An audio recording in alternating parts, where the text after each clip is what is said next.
آپ ان کی خوشی میں رہیں، غم میں شامل ہوں، ان سے روابط رکھیں، آپ ایسا محسوس کروائیں کہ آپ ان کے بہی خواہ ہیں۔ یہاں کی عوام کی خوبی بتاتا ہوں میں، عام عوام کی خوبی، یہ احسان کرنے والے کو نہیں بھولتی، یہ ذہن میں رکھیے۔ یہ ایک پیسے کا بھی احسان کریں گے یا اس سے اچھی بات کریں گے، انہیں دڑ بول کے پیر پڑنے کو چلے جاتا بیچارہ، معلوم نہیں اس کو۔ اگر ایک بہت اس کو بیٹھ کے کھانا کھلا دے تو آپ کا ہاتھ چوم لے گا، یہ خوبی ہے اس میں۔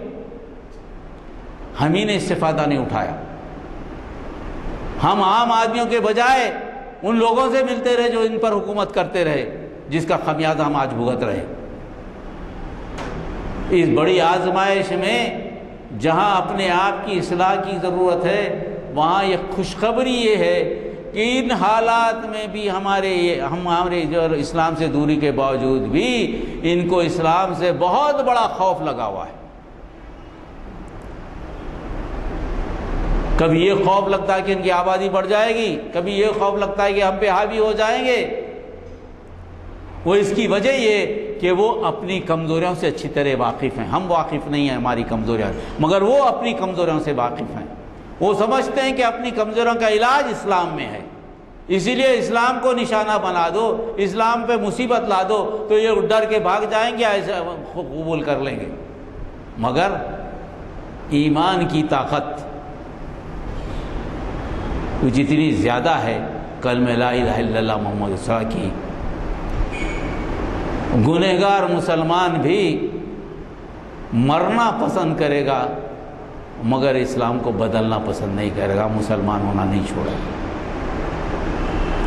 اب ایسے مسلمان جو پہلو خاں کی شکل میں ہوں، جو دوسری شکل میں ہوں، جو مر جاتے ہیں، وہ اسلام کا نام زندہ رکھتے ہیں، اسلام کا نام زندہ کرتے ہیں، اس کے خون کا ادھار تو ہم پر ہے۔ انہوں نے جو اسلام کو زندہ رکھا، وہ اسلام کو باقی رکھنے کی ذمہ داری تو ہماری ہے۔ وہ گنہگار تھا ہوگا، وہ بیکار تھا ہوگا، نماز نہ پڑھتا ہوگا، حج نہیں کرتا، روزہ نہیں رکھتا، دنیا بھر کی پریشانی میں ہوگا، مگر جہاں ایمان کا مسئلہ ہے وہاں ایمان پہ تو وہ ثابت کر دیا۔ ویسے لوگوں کی حفاظت کی ذمہ داری کس کی ہے؟ اب یہ بات ہم کو سوچنا ہے، وہ تو ایک بات۔ اور دوسرے دلت بھائی، دوسرے لوگ جو غیر ضروری پس جا رہے ہیں بیچارے، ان کو دھرم کے نام پر طبقہ واری سسٹم میں تبدیل کر دیا گیا۔ ان کا دھرم یہ ہے کہ دوسروں کی خدمت کریں، بس۔ نہ انہیں پڑھ سکتا، نہ اچھی زندگی گزار سکتا، نہ تو کچھ۔ شادی بھی نہیں کر سکتا سلیقے سے۔ برہمن کو 4 شادی کی اجازت، چھتری کو 3 شادی کی اجازت، ویش کو 2 شادی کی اجازت، درویش بیچاری کی شادی نہیں، شودر کی شادی نہیں، اس کی بیوی پہ ہر ایک کا قبضہ۔ یہ بات تو ہم کر سکتے نا، یہ بات تو ہم بتایا جا سکتا ہے۔ تو اس کے لیے تیاری کی ضرورت ہے۔ آزمائش میں ایمان بڑھتا ہے اور اطراف کے چیزوں کو جمع کر کے ہم ایسی تیاری کریں کہ اس ملک میں امن قائم ہو، اس ملک کی تہذیب میں ہر تہذیب زندہ رہ سکے، کسی کے ساتھ ناانصافی نہ ہو، یہ گلستان میں ہر پھول کھلے، ایسا نہیں ہو کہ ایک ہی رنگ ہو، ایک ہی لباس ہو، ایسا نہیں ہو سکتا۔ سو چمن نہیں بولتے، جنگل بولتے۔ تو یہ ذمہ داری مسلمانوں کی ہے، چونکہ ان کے پاس علم ہے، ان کی ذمہ داری بھی ہے، یہ کام ہم کو سوچنا ہے۔ آزادی کی لڑائی میں جب انگریزوں سے لڑائی ہوئی تو شروع تو ہم ہی کیے تھے، اس کے بعد ساتھ لیا گیا، ساتھ رہے، اس کے باوجود بھی کبھی ہندو مسلم کی تفریق نہیں رہی۔ آج ہم 2 قومی نظریے کو نہیں مانتے، ہم اس واسطے ہندوستان میں ہم تو چاہتے ہیں کہ سارے قوموں میں ہم رہیں گے، لوگوں میں ملیں گے، بیٹھیں گے، اپنی بات پہنچائیں گے، مگر آج کا جو ماحول بنایا جا رہا ہے وہ یہ قومی بنایا جا رہا ہے۔ ایک ہی قوم ہو سکتی ہے، دوسری قوم نہیں۔ تو اس کے خلاف تو ان سارے لوگوں کو سامنے آنا ہے جو ہمارے ساتھ ہیں۔ میرے بھائی سردار سنگھ نشتر بھی بیٹھے ہیں، سکھ بھائی ہیں، یہ سارے لوگوں کو ہم کو مل کر کام کرنا پڑے گا کہ یہ چیزیں ہمارے درمیان جو ہے وہ جب تک ہم مل جل کر کام نہیں کریں گے اور یہاں انسان کو انسان سمجھ کر ہم بات نہیں پہنائیں گے، اس سخت ترین آزمائش سے ہم نپٹ نہیں سکتے۔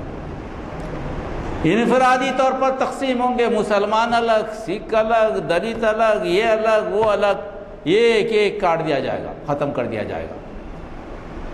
سب ایک ہے، سارا ہندوستان ایک ہے، سارے لوگ ایک ہیں، سب کا خون ایک ہے، ہر ایک کا خون دوسرے کو لگتا، ایک ٹماٹر سب کھاتا، ایک آلو سب کھاتا، ہر ایک کی ضرورت یکساں، ایک ہی خدا کے بندے ہیں، سب کا خدا ایک۔ تو یہ پیغام پہنچانے کی ضرورت ہے۔ اس آزمائش سے جبھی جو ہے کامیابی سے گزرا جاتا ہے، اس کے لیے تیاری کی ضرورت ہے۔ اس کے لیے میں سمجھتا ہوں کہ چھوٹے چھوٹے موضوعات پر کیا کرنا ہے اس پر بات کر مختصر انداز میں تیار کرنا پڑے گا خود کو۔ اس کی بات انشاءاللہ ہو سکا تو غلام یزدانی صاحب سے کریں گے کہ چھوٹے چھوٹے موضوع رکھیں جس پر بات ہو، بات سارے ہندوستان کی ہو۔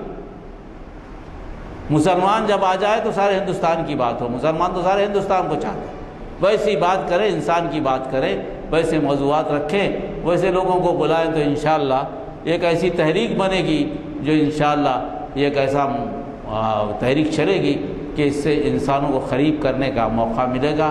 اور اللہ تعالیٰ سے دعا ہے کہ اللہ تعالیٰ ہم کو آپ کو اس اچھے کام میں عمل کرنے کی اور حصہ لینے کی موقع دے اور صلاحیت بھی دے اور قابلیت بھی دے۔ وآخر دعوانا الحمد للہ رب العالمین۔ اللہم انا نسألک من خیر ما اسألک منہ نبیک محمد صلی اللہ علیہ وسلم ونعوذ بک من شر ما استعاذک منہ نبیک محمد صلی اللہ علیہ وسلم وانت المستعان علیک البلاغ لا حول ولا قوة سبحان ربک رب العزت عما یصفون وسلام علی المرسلین والحمد للہ رب العالمین صلی اللہ تعالی علی خیر خلقہ وآلہ وصحبہ اجمعین الحمد للہ رب العالمین۔